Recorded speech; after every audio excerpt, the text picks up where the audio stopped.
নমস্কার, আজও একটা অঙ্ক নিয়ে সংখ্যাটা বলা আছে একটি বাস্কে 10 টাকার নোট, 20 টাকার নোট এবং 50 টাকার নোটের সংখ্যার অনুপাত 3:5:7।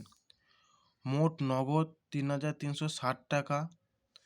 ওই বাক্সকে 20 টাকার নোটের সংখ্যা কত? মোট নগদ আছে কত? 3,360 টাকা। তাহলে ওই বাক্সকে 20 টাকার নোটের সংখ্যা কত? উত্তর হয় 35টি।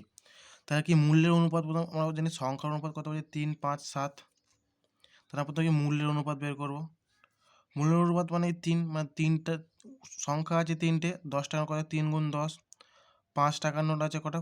20 টাকার নোট আছে কটা? 5টা। 20 গুণ 5 আর 7টা আছে 50 টাকার নোট। এবার কাটাকুটি করে দেবো নাকি? 0, 0, 0 অনুপাত কাটাকুটি করবো।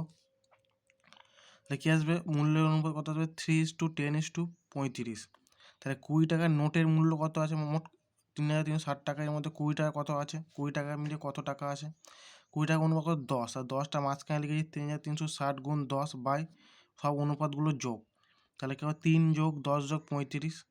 তাহলে কী হবে? 3,360 ইন্টু 10 বাই 48। 48 কাটলে 48 48, 7 48, 3,360। এটা সমাধান করলে হবে 700 হবে। 700 70 70 48 করলে 3,360। তাহলে 7 হবে। সরি এটা তোমার সমাধান করতে 48 48, এটা দেখবে 7 48 হয়ে যাবে। তাহলে কত হবে? 700 উত্তর হবে। কত হবে? 700 হবে এটা।